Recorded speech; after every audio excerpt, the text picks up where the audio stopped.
जय हिंद, वंदे मातरम दोस्तों। इस वीडियो में हम बात करेंगे यूनिट सेकंड के अध्याय 2 की, जिसका नाम है अनाच्छादन और मृदा निर्माण। इस अध्याय में हम मुख्य रूप से अनाच्छादन और मृदा निर्माण का अध्ययन करेंगे, जिसमें भी हम अनाच्छादन के पहले प्रकार अपक्षय को विस्तार से जानने का प्रयत्न करेंगे। अपर्दन जो है, उस अपर्दन को हम नदी निर्मित स्थलाकृतियों के माध्यम से जानेंगे कि अपर्दन क्या होता है। ठीक है, फिलहाल तो इस अध्याय में हम अपक्षय और मृदा निर्माण को ही देखेंगे। ठीक है, तो आइए शुरू करते हैं। अनाच्छादन क्या होता है? अनाच्छादन यानी कि डेनुडेशन। अनाच्छादन में अपक्षय तथा अपर्दन दोनों क्रियाओं का समावेश किया जाता है। यानी कि कहने का तात्पर्य यह है कि अनाच्छादन में अपक्षय और अपर्दन दोनों ही चीज़ों को शामिल करते हैं। ठीक है, अपक्षय में केवल स्थितिक क्रिया होती है। स्थिति का मतलब होता है यह किसी एक ही जगह पर होता है। ठीक है, यानी कि पर्टिकुलर एक ही जगह पर चट्टानों का टूटना फूटना होगा।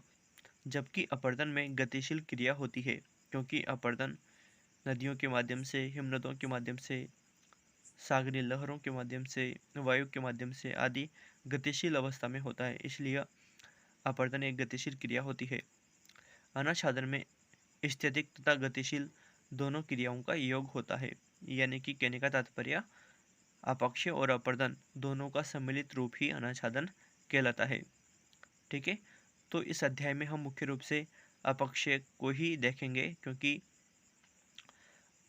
अपर्दन को हम नदीकृत स्थलाकृतियों के माध्यम से जानने का प्रयास करेंगे और किस तरह से उनके द्वारा कई सारी स्थलाकृतियों का निर्माण होता है। ठीक है, तो देखते हैं अपक्षय। अपक्षय, इसको इंग्लिश में वेदरिंग भी बोलते हैं, और यह स्टैटिक प्रोसेस है, यानी कि स्टैटिक प्रक्रिया है। ठीक है, तो देखते हैं। अपक्षय चट्टानों के टूट फूट की वह क्रिया है जिसके अंतर्गत चट्टानें विघटन तथा वियोजन द्वारा ढीली पड़कर तथा विदीर्ण होकर अपने स्थान पर बिखर कर रह जाती है। यानी कि चट्टानों का अपने ही स्थान पर टूटने फूटने की क्रिया को ही क्या कहते हैं? अपक्षय कहते हैं। ठीक है, अब देखते हैं आगे भौतिक क्रियाओं। भौतिक क्रियाओं में ताप, तुषारपात और जल द्वारा चट्टानों के ढीला पड़ने को विघटन कहते हैं। ठीक है, ऊपर हमने देखा कि चट्टानों का विघटन, तो विघटन जो होता है वो भौतिक क्रियाओं के द्वारा होता है। ठीक है, जिसमें ताप, तुषारपात और जल को शामिल किया जाता है। ठीक है, दूसरा जो है वो है वियोजन। तो देखते हैं रासायनिक कारकों यानी कि ऑक्सीडेशन, हाइड्रेशन और कार्बनेशन द्वारा चट्टानों के कमजोर तथा ढीले पड़ने को वियोजन कहा जाता है। ठीक है, तो विघटन और वियोजन के माध्यम से ही चट्टानें ढीली पड़कर अपने स्थान पर टूट फूट कर रह जाती है, उसी को ही हम अपक्षय कहते हैं। ठीक है, और दोनों ही क्रियाओं में अलग अलग कारक जो हैं वो क्रियाशील रहते हैं। ठीक है, भौतिक कारकों में भौतिक क्रियाएं कार्यशील रहती है, जबकि रासायनिक कारकों में रसायन मुख्य रूप से कारगर होते हैं। आगे देखते हैं आर्थर होम्स के अनुसार अपक्षय क्या है। आर्थर होम्स के अनुसार अपक्षय उन सभी विभिन्न भूपृष्ठीय प्रक्रियाओं का प्रभाव है जो कि चट्टानों के नष्ट होने तथा विघटन में सहायता प्रदान करती है, बशर्ते कि ढीले पदार्थों का बड़े पैमाने पर परिवहन न हो। क्योंकि अगर परिवहन होता है तो फिर वह अपर्दन में शामिल कर लिया जाता है। ठीक है, कहने का तात्पर्य यह है कि अपक्षय का मतलब भूपृष्ठ पर उन प्रक्रियाओं का प्रभाव है जो कि चट्टानों के एक ही जगह पर नष्ट होने में सहायता प्रदान करती है। ठीक है, लेकिन उनका परिवहन बड़े पैमाने पर ना हो। ये आर्थर होम्स के अनुसार अपक्षय की परिभाषा है। इसी प्रकार से स्पार्क्स महोदय के अनुसार भी अपक्षय को देखते हैं। उन्होंने भी एक परिभाषा दी है।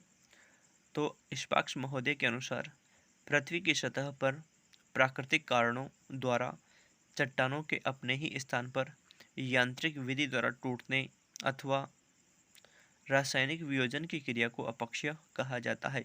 यानी कि कहने का सीधा सा तात्पर्य यह है स्पार्क्स महोदय का कि या तो प्राकृतिक कारणों द्वारा, और प्राकृतिक कारणों में जो है वो वही ताप, तुषार, जल आदि के द्वारा चट्टानों का विघटन होकर टूटना, और रासायनिक कारकों के माध्यम से यानी कि ऑक्सीडेशन, हाइड्रेशन, कार्बोनेशन आदि क्रियाओं द्वारा चट्टानों का वियोजन होने की क्रिया को क्या कहेंगे? अपक्षय कहेंगे। ये स्पार्क्स महोदय के अनुसार था। और जनरली हम अपक्ष किसे कहेंगे ये भी देख लेते हैं। 3 परिभाषाएं हो जाएगी हमारी, एक तो आर्थर होम्स के अनुसार, एक स्पार्क्स महोदय के अनुसार, और एक हमारी खुद की स्वयं की परिभाषा। ठीक है, तो देखते हैं। अपक्षय ताप, जल, वायु तथा प्राणियों का कार्य है जिनके द्वारा जिनके द्वारा यांत्रिक तथा रासायनिक परिवर्तनों से चट्टानों में अपने ही स्थान पर टूट फूट होती रहती है। ठीक है, तो ये एक परिभाषा ये हो जाएगी हमारी। और अगर जनरली देखना हो, आपको सिंपल परिभाषा ढूंढनी हो, तो इसकी भी आवश्यकता नहीं है। जनरली आप कह सकते हो कि किसी चट्टान का भौतिक कारकों तथा रासायनिक कारकों द्वारा अपने ही स्थान पर टूटने फूटने की क्रिया को हम अपक्षय कह सकते हैं। ठीक है, तो यह परिभाषा भी आप यूज कर सकते हो। अब आगे देखते हैं अपक्षय को नियंत्रित करने वाले कारक। सबसे पहला जो कारक है वो है चट्टान का संगठन तथा संरचना। कमजोर तथा असंगठित चट्टानों में अपक्षय आसानी से होता है, जैसे कि रंध्रपूर्ण तथा घुलनशील खनिजों वाली चट्टानों जिनमें कि चूना पत्थर तथा डोलोमाइट आती है। विशेष रूप से में रासायनिक अपक्षय शीघ्रता से होता है, क्योंकि चूना पत्थर जो है, डोलोमाइट जो है, इनमें चूने की प्रधानता होती है। ठीक है, और चूना एक रसायन है, और जब यह जल के संपर्क में आता है, अन्य गैसों के संपर्क में आता है, तो इसमें रासायनिक जो संरचना है उसमें परिवर्तन होता है और चट्टानों का टूटना प्रारंभ होने लग जाता है। लंबवत आगे देखिए, लंबवत चट्टानों में अपक्षय शीघ्रता से होता है क्योंकि इनमें भौतिक क्रियाएं अधिक सक्रिय होती है। भौतिक क्रियाओं मतलब जैसे कि कोई चट्टान खड़ी है, तो खड़ी चट्टानों में क्या होगा, अगर तापमान अधिक होता है तो चट्टान फैलेगी, फिर तापमान कम होगा तो चट्टान सिकुड़ेगी। इस तरह से फैलने सिकुड़ने के कारण जो लंबवत चट्टान है वो कमज़ोर पड़ जाएगी, और लंबवत होने के कारण गुरुत्वाकर्षण के कारण भी वो चट्टान नीचे की ओर लुढ़कना प्रारंभ हो जाएगी या टूटना प्रारंभ हो जाएगी। इसलिए लंबवत चट्टानों में अपक्षय शीघ्रता से होता है। ठीक है, इसके विपरीत जो क्षैतिज चट्टानें होती है, क्षैतिज चट्टानों में अपक्षय कम होता है क्योंकि चट्टानों का संगठन अच्छे से होता है और वो आड़ी पड़ी हुई चट्टानें रहती है, इसलिए उनके ऊपर जो है वो भौतिक क्रियाएं अधिक सक्रिय नहीं हो पाती और उनका मलबा किसी गुरुत्वाकर्षण शक्ति के कारण लुढ़कता नहीं है। ठीक है, आगे देखते हैं। अधिक संधियों वाली चट्टान जैसे कि शीतोष्ण भागों में तुषार के कारण फैलाव तथा संकुचन से विघटन शीघ्रता से होता है।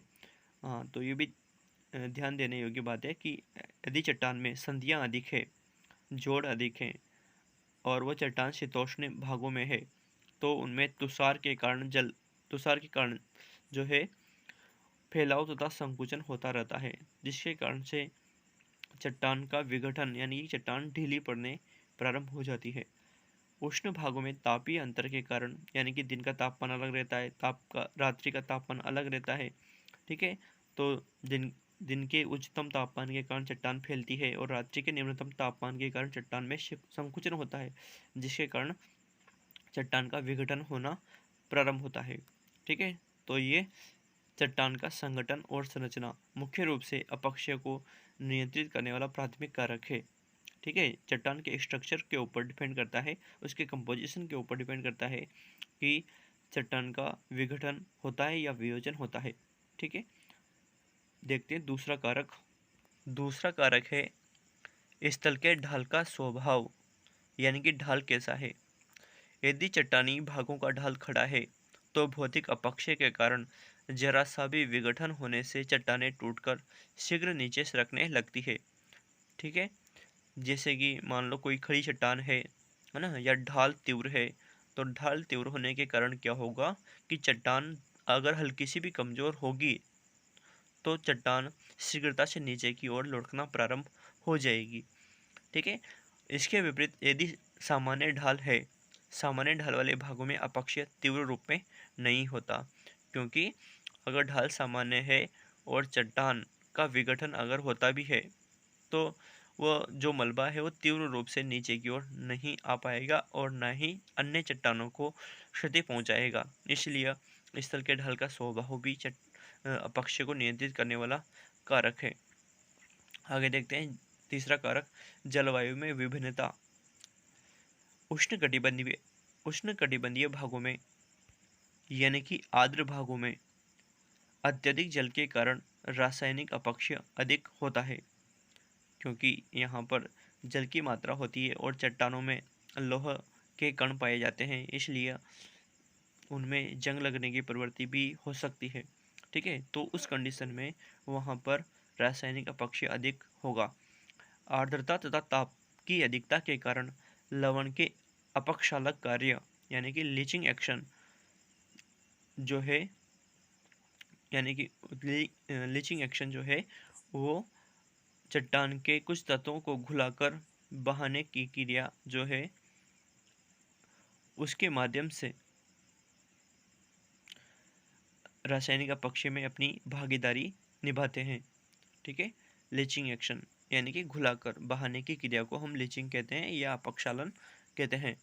तथा घोलक कार्य अधिक होने से रासायनिक अपक्षय अधिक होता है। घोलक कार्य का मतलब होता है कि जल के माध्यम से जो है वो रसायन घुल जाते हैं, चट्टान में उपस्थित जो रसायन है वो घुल जाते हैं, जो खनिज है वो घुल जाते हैं, और घुलने से क्या होता है कि चट्टान के अंदर का रसायन घुल गया, चट्टान ढीली पड़ गई।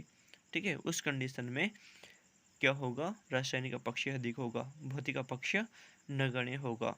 ठीक है, तो उष्णकटिबंधीय भागों में भौतिक अपक्षय नगण्य होता है, जबकि रासायनिक अपक्षय अधिक होता है, क्योंकि यहाँ पर जल एक सक्रिय कारक के रूप में भागीदारी निभाता है। उष्ण तथा शुष्क मरुस्थलीय जलवायु वाले भाग अर्थात उष्णकटिबंधीय मरुस्थलीय भागों में यांत्रिक अपक्षय अधिक होता है, क्योंकि यहाँ पर क्या होगा, उष्ण तथा शुष्क मरुस्थलीय भागों में क्या होगा कि तापमान अधिक रहेगा, और हमने देखा कि तापमान भौतिक अपक्षय का एक सक्रिय कारक है। ठीक है, दिन के समय तापमान अधिक होने के कारण चट्टानें फैलेगी, रात्रि के समय तापमान कम होने के कारण चट्टानें सिकुड़ेगी, तो उस कंडीशन में क्या होगा, भौतिक अपक्षय अधिक सक्रिय होगा। चट्टानें दिन के अधिक ताप से फैलती है तथा रात्रि के कम ताप से सिकुड़ती है। इस प्रक्रिया से यांत्रिक अपक्षय अधिक होता है। शुष्क शीतोष्ण कटिबंधीय जलवायु वाले प्रदेशों में रासायनिक अपक्षय की तुलना में यांत्रिक अपक्षय अधिक होता है। वो क्यों होता है, तुषार के कारण होता है, क्योंकि तुषार में क्या होता है, दरारों में जल रात में जमकर टॉस हो जाता है तथा दिन में पिघलने से ठंडा हो जाता है। तो इस तरह की जो प्रक्रिया है वो निरंतर चलते रहने से चट्टान का जो स्ट्रक्चर है, जो संरचना है, वो कमज़ोर हो जाती है। ठीक है, तो उस कंडीशन में भौतिक अपक्षय होता है। इसके बाद में है शीत जलवायु वाले भागों में सभी अपक्षय नगण्य होते हैं, क्योंकि शीत जलवायु में क्या होता है, हमेशा बर्फ जमी रहती है, ना तो वहाँ पर भौतिक अपक्षय हो सकता है, ना ही वहाँ पर रासायनिक अपक्षय हो सकता है। भौतिक अपक्षय इसलिए नहीं हो सकता क्योंकि वहाँ पर तापमान, तुषार, या फिर यूँ कहें कि कोई रसायन है ना, तो खैर रसायन तो रासायनिक अपक्षय में होगा। तो देखिए शीत जलवायु वाले भागों में जो अपक्षय है वो लगभग नगण्य होता है। क्यों नगण्य होता है, क्योंकि भौतिक अपक्षय के लिए तापमान जरूरी होता है, जल जरूरी होता है, तुषारपात जरूरी होता है।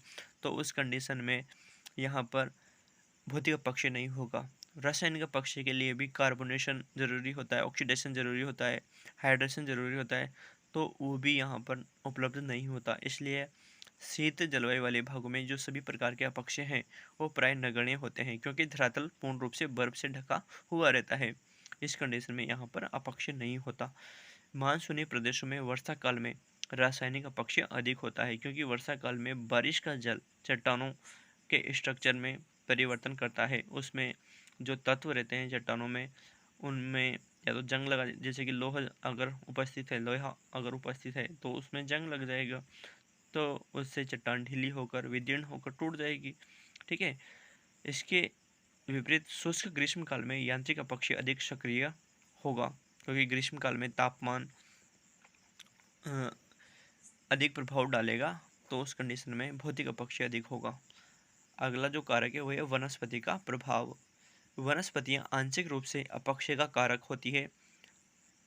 क्यों होती है वो आंशिक रूप से अपक्षय का कारक? क्योंकि उसकी जो जड़ें हैं, वो जड़ें कहीं अंदर मिट्टी के अंदर जाकर या चट्टानों के अंदर जाकर उसको ढीला कर देती है, चट्टान को ढीला कर देती है। तो कुछ कंडीशन में जो वनस्पतियां हैं वो अपक्षय का कारक हैं, और कुछ कंडीशन में वो अवरोधक भी है ना।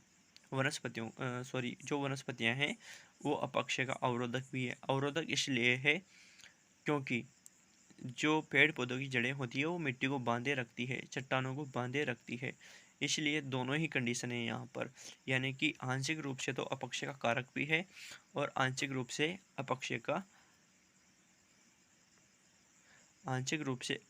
का कारक भी है, तो आंशिक रूप से अपक्षय का अवरोधक भी है।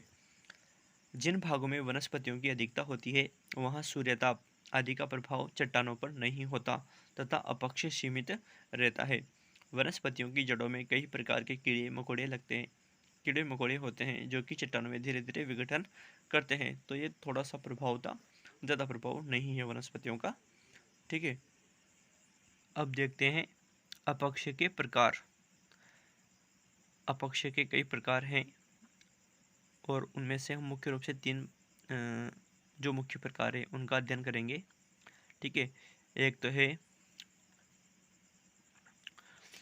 सबसे पहले देखते हैं अपक्षय में भाग लेने वाले जो कारक हैं उनके आधार पर हम अपक्षय को कितने प्रकारों में विभाजित कर सकते हैं। पहला जो है वो है हमारा भौतिक या आंतरिक कारक, फिजिकल और मैकेनिकल एजेंट के आधार पर। ठीक है। तो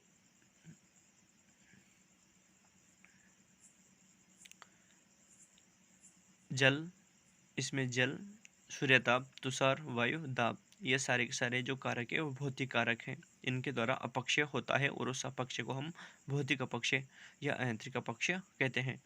ठीक है। दूसरा जो कारक है वो है रासायनिक कारक, केमिकल एजेंट। रासायनिक कारकों में हम ऑक्सीजन, कार्बन डाइऑक्साइड, हाइड्रोजन आदि को शामिल करते हैं। ये मुख्य कारक है रासायनिक अपक्षय के। ठीक है।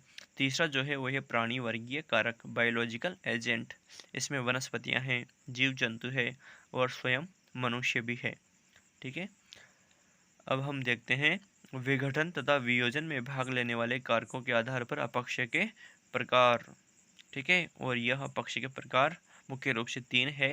एक तो भौतिक या यांत्रिक अपक्षय, दूसरा रासायनिक अपक्षय और तीसरा हमारा प्राणी वर्गीय अपक्षय। तो सबसे पहले देखते हैं हम इस वीडियो में भौतिक या यांत्रिक अपक्षय, फिजिकल और मैकेनिकल वेदरिंग। सूर्यताप, तुषार तथा वायु द्वारा चट्टानों में विघटन होने की क्रिया को यांत्रिक अपक्षय कहा जाता है। यह निम्न रूपों में होता है। ताप के कारण चट्टानों का बड़े बड़े टुकड़ों में विघटन। तापीय परिवर्तन द्वारा चट्टानों का फैलाव तथा संकुचन द्वारा विघटन कार्य उष्ण मरुस्थलीय प्रदेशों में अधिक होता है। दिन के अधिक ताप के कारण चट्टानें फैल जाती है और रात्रि के कम तापमान के कारण चट्टानें सिकुड़ जाती है। यही क्रिया लगातार होने से चट्टानें संधियों के सहारे बड़े बड़े टुकड़ों में टूटने लगती है और इस तरह का विघटन होता है, इस तरह का अपक्षय होता है। दूसरा जो है वह है ताप के कारण छोटे छोटे कणों में विघटन। उन शुष्क मरुस्थलीय भागों में जहाँ पर दैनिक तापांतर अधिक होता है, बड़े बड़े कणों वाली चट्टानों में टूट कर बिखरने की क्रिया अधिक प्रचलित होती है। इस प्रकार की क्रिया के घटित होते समय विचित्र प्रकार की आवाज़ आती है। ठीक है। नेक्स्ट तीसरा है वर्षा के जल द्वारा चट्टानों का टूट कर बिखरना। गर्म प्रदेशों में जहाँ ताप अधिक होता है, इस क्रिया का संपादन अधिक होता है। क्यों होता है?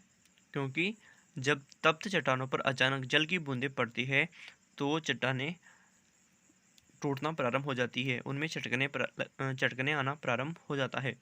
गर्म प्रदेशों में जहाँ ताप अधिक होता है, इस क्रिया का संपादन अधिक होता है। तप्त या गर्म चट्टानों के ऊपर जब अचानक जल की बूंदें पड़ती है, तो उनमें चटकने आ जाती है। चौथा जो है वो है तुषार कणों द्वारा बड़े बड़े टुकड़ों में विघटन। इस तरह का विघटन शीतोष्ण तथा शीत कटिबंधीय भागों में अधिक होता है। चट्टानों के रंध्रों में जल के जमने तथा पिघलने से इस तरह का विघटन होता है। विघटन से चट्टानों के बड़े बड़े टुकड़े टूटकर अलग होने लगते हैं। जब यह क्रिया उच्च पर्वतीय भागों में घटित होती है, तो चट्टानों के टुकड़े गुरुत्व शक्ति के कारण निचले ढाल की ओर सरकने लगते हैं, जिसे भूमि सर्पण कहते हैं, तथा पर्वतों के निचले भाग पर जब इनका ढेर के रूप में संचयन हो जाता है, तो उसे टालस कहते हैं। नेक्स्ट है वायु तथा ताप द्वारा अपदलन। अपदलन का मतलब होता है अपसल्कन। अपसल्कन का मतलब जैसे कि हम प्याज की परतें उखाड़ते हैं ना अलग अलग, वैसे सेम वैसे होता है। एक्सफोलिएशन होता है। तो देखो इसमें रेगिस्तानी, अर्ध रेगिस्तानी तथा मानसूनी प्रदेशों में ताप तथा वायु के सम्मिलित कार्य के द्वारा चट्टानों की परतों से सकेंद्रीय परत अथवा क्षैतिज परतों का विलगाव होता रहता है। इसे अपदलन या परतों का उखड़ना कहते हैं। किसी भी क्षेत्र में चट्टान के ऊपरी भाग तथा उसके नीचे वाले भाग जब विभिन्न दर में गर्म होते हैं, तो फ्लैकिंग की क्रिया होती है। इस प्रकार के अपक्ष को ओनियन अपक्ष, ओनियन वेदरिंग भी कहते हैं। नेक्स्ट है दाब मुक्ति द्वारा विघटन तथा अपदलन। चट्टान के ऊपरी भाग में चटकन यानी कि दरारें पड़ना लंबवत होती है, इसे चादरी विभाजन कहते हैं। ठीक है, तो ये हमारा भौतिक अपक्षय इन विभिन्न प्रकारों में घटित होता है। ठीक है, भौतिक अपक्षय में मुख्य रूप से जो भौतिक कारक हैं वही मुख्य रूप से क्रियाशील रहते हैं। ठीक है, फिलहाल इस वीडियो में इतना सा ही। अगले वीडियो में हम जानेंगे कि रासायनिक अपक्षय क्या होता है, प्राणी वर्गीय अपक्षय क्या होता है। ठीक है, तब तक के लिए जय हिंद, वंदे मातरम।